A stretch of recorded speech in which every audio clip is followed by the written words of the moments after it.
आज की इस वीडियो में हम बात करेंगे महाकुंभ 2025 के बारे में। महाकुंभ में कैसे होती है पब्लिक की गिनती। पहली बार अंग्रेजों ने कराई थी गिनती। अफसर बोले सही आंकड़ा नहीं। प्रयागराज महाकुंभ में 40 करोड़ से ज़्यादा श्रद्धालु आने का अनुमान है। करीब 15 करोड़ श्रद्धालु संगम में डुबकी लगा चुके हैं। 13 जनवरी से मेला शुरू हुआ तो पहले दिन 1,65,00,000 लोगों ने स्नान किया। पहले दिन आंकड़े सीएम योगी आदित्यनाथ ने ट्वीट के जरिए बताए। इसके बाद हर दिन मेला प्रशासन आंकड़े जारी करता है। कुंभ में आए लोगों की गिनती कैसे होती है? प्रशासन किस टेक्नोलॉजी के जरिए गिनती करता है? अधिकारियों एक्सपर्ट से बात कर यह जानने की कोशिश की। 2 दिन में 5,15,00,000 ने किया स्नान। 13 जनवरी से प्रयागराज महाकुंभ की शुरुआत हुई। पहले दिन पौष पूर्णिमा थी। मेले में अच्छी खासी भीड़ दिखी। शाम को आंकड़ा आया कि पूरे दिन में 1,65,00,000 लोगों ने स्नान किया। 14 जनवरी को मकर संक्रांति थी, यानी पहला अमृत स्नान। 13 जनवरी की रात से ही श्रद्धालुओं की भीड़ संगम जाने वाले हर रास्ते पर दिखने लगी। भोर के 3 बजे से ही संगम के सारे घाट फुल हो गए। पूरे दिन यही क्रम चला। जितने लोग घाट से निकलते गए उससे ज़्यादा लोग आते गए। सुबह के 11:09 पर सीएम योगी के एक्स अकाउंट से पोस्ट करके बताया गया कि अब तक 1,38,00,000 लोगों ने स्नान कर लिया है। शाम 5:30 बजे सीएम योगी के अकाउंट से कुंभ से जुड़ा एक और पोस्ट आया। उसमें बताया गया कि आज 3.5 करोड़ से ज़्यादा श्रद्धालुओं और संतों ने कुंभ में स्नान किया। श्रद्धालुओं का यही आंकड़ा हर किसी ने ऑफिशियल माना। 23 जनवरी को कुंभ में स्नान करने वाले श्रद्धालुओं की संख्या 10 करोड़ पहुंच गई। हर दिन 10 लाख कल्पवासियों को भी जोड़ा जा रहा है। पहली बार बैरिकेड्स लगाकर गिनती की गई थी। हर मौजूदा व्यक्ति की गिनती कैसे की जा रही है, इसके बारे में जानेंगे। लेकिन पहले यह जानते हैं कि कुंभ श्रद्धालुओं की गिनती की शुरुआत कब से हुई। मिले रिकॉर्ड के मुताबिक कुंभ मेले में आने वाले श्रद्धालुओं की पहली बार गिनती अंग्रेजों ने 1882 में की थी। उस वक्त प्रयागराज कुंभ में आने वाली हर सड़क पर बैरिकेड्स लगा दिए जाते थे। फिर हर आने वाले की गिनती होती थी। रेलवे स्टेशन के निकट को भी जोड़ा जाता था। रेलवे स्टेशन के टिकट को भी जोड़ा जाता था। उस कुंभ में करीब 10 लाख लोग शामिल हुए थे। इसके बाद यह संख्या हर कुंभ में बढ़ती चली गई, लेकिन गिनती का तरीका यही रहा। जानिए इस बार कैसे हो रही गिनती। 2025 का कुंभ हाईटेक हो गया है। दिव्य भव्य के साथ डिजिटल शब्द जुड़ गया है। डिजिटल कैमरे के जरिए गिनती करना थोड़ा सा आसान हुआ है। यूपी सरकार ने इस साल पूरे शहर में 2700 कैमरे लगाए हैं। इनमें 1800 कैमरे मेला क्षेत्र में लगे हैं। 1100 परमानेंट और बाकी 700 टेम्परेरी कैमरे हैं।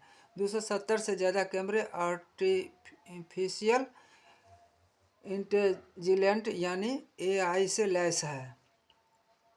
इन कैमरों की रेंज में जैसे ही कोई व्यक्ति आता है उसकी गिनती हो जाती है। ये स्टेशन मेला क्षेत्र के एंट्री पॉइंट, संगम एरिया और अखाड़ों के साइड में लगाए गए हैं। AI बेस्ड कैमरे मिनट दर मिनट आंकड़े अपडेट करते हैं। 2700 कैमरों से लैस कुंभ नगरी। पूरे शहर में 2700 कैमरे। मेला क्षेत्र में 1100 परमानेंट कैमरे। मेला क्षेत्र में 700 टेम्परेरी कैमरे। AI लेस कैमरे 270 से ज़्यादा है। ग्राउंड मैनेजमेंट आसान हो गया है। कुंभ मेला एसएसपी राजेश द्विवेदी कहते हैं कैमरे से भीड़ मैनेज की जा रही है। साथ ही सुरक्षा में भी इनका अहम रोल है। इनमें नंबर प्लेट रेकग्निशन के साथ फेस रिकग्निशन भी है।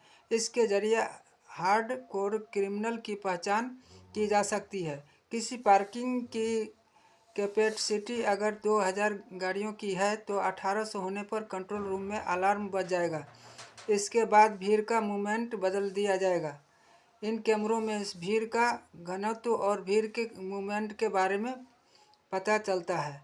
अगर भीड़ गलत दिशा में जा रही है तो उसकी भी जानकारी मिलती है।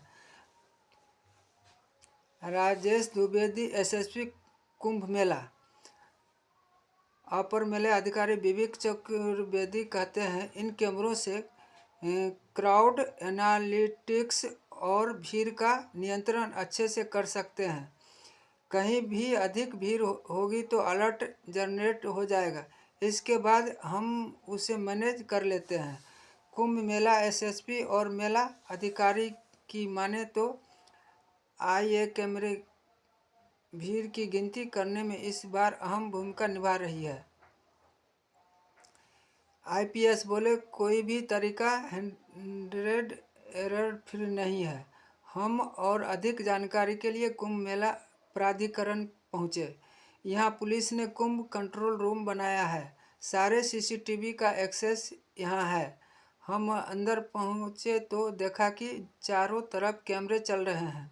बीच में एआई के जरिए जो काउंटिंग हो रही उसका विजुअल चल रहा है। इसकी निगरानी आईपीएस अमित कुमार कर रहे हैं।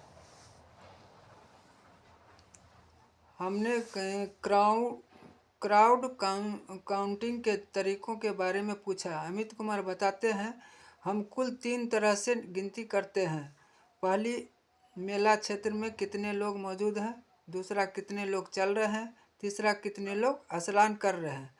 जो व्यक्ति मेले में मौजूद है वह दिन में एक बार काउंट होगा, लेकिन अगर वही अगले दिन फिर जाता है तो वह दोबारा भी काउंट होगा। अमित कहते हैं पहली बार एआई के जरिए गिनती कर रहे हैं। यह एक इमर्जिंग टेक्नोलॉजी है। पहली बार इतने बड़े स्तर पर इसका प्रयोग हो रहा है। करीब 250 एआई कैमरे लगे हैं। जो भी इसकी रेंज में आता है उसकी गिनती होती है। हमने मेला क्षेत्र में और मेला क्षेत्र में पहुंचने वाले रास्तों पर इन्हें लगाया है। इसके अलावा हम पुराने तरीके से भी गिनती कर रहे हैं। वह गणित के एक फार्मूले के आधार पर होता है। हालांकि कोई भी तरीका किसी भी जगह 100% फ्री नहीं होता। एआई हमें मदद करता है। यह लर्निंग प्रोसेस है। हम पुराने तरीकों से भी गिनती कर रहे हैं। जब कुंभ पूरा होगा तब बहुत सारी चीज़ें पता चलेगी।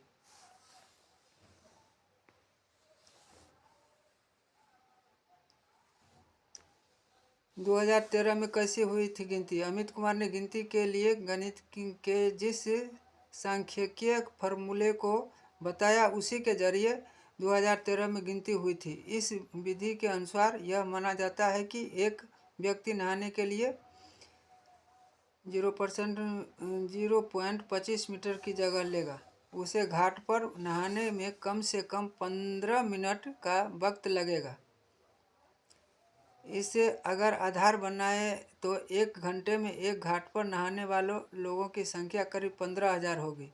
इस बार कुल 44 घाट बनाए गए हैं। सभी पर अगर यही आंकड़ा जोड़े तो कुल बताई गई संख्या से बहुत कम निकलेगा। गिनती का एक तरीका शहर में प्रवेश करने वाली भीड़ से जुड़ा है। जैसे प्रयागराज शहर प्रवेश करने के कुल 7 प्रमुख रास्ते हैं। प्रमुख स्नान पर गाड़ियों को रोका जाता है। उस दिन शहर के अंदर प्रवेश करने वाले हर व्यक्ति को यह माना जाता है कि वह महाकुंभ में शामिल होने आया है। यही भीड़ मेला क्षेत्र में कुल 12 रास्तों से पहुंचती है।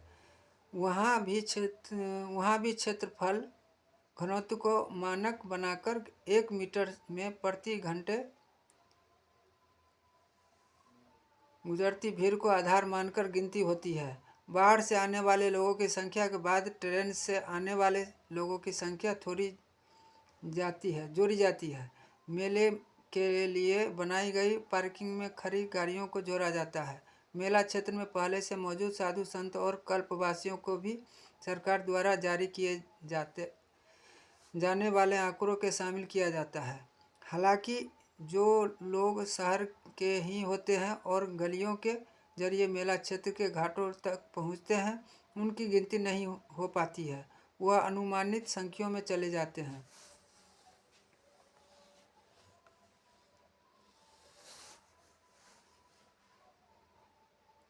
एक्सपर्ट बोली, कोई भी मॉडल नहीं बना जो 100% सही आंकड़े दे। एआई से गिनती कैसे होती है, इसे लेकर हमने बीबीडी यूनिवर्सिटी में एआई बढ़ाने वाले एक्सपर्ट लवी शर्मा से बात की। वह कहती है, एआई कैमरे कई फैक्टर्स पर काम करते हैं। मशीन लर्निंग और आर्टिफिशियल इंटेलिजेंस पर बेस्ड होते हैं। 3 से 4 फैक्टर्स पर इनके सही आंकड़े निकाले जा सकते हैं। ये कैमरे फेस रिकग्निशन के जरिए आंकड़े देते हैं। इसे ऐसे समझिए, जितने भी लोग कैमरे के फ्रेम में आ रहे हैं, सब अकाउंट हो रहे हैं। हाँ, यह कन्फर्म नहीं कर सकते हैं कि जो तरीका बनाया गया है वह एकदम परफेक्ट हो। लवी से हमने पूछा, क्या जो व्यक्ति एक कमरे में आ गया वह दूसरे में आएगा तो गिनती नहीं होगी। वह कहती है, ऐसा संभव नहीं है। वह यूनिकली यानी आधार कार्ड जैसा काउंट नहीं हो रहा है,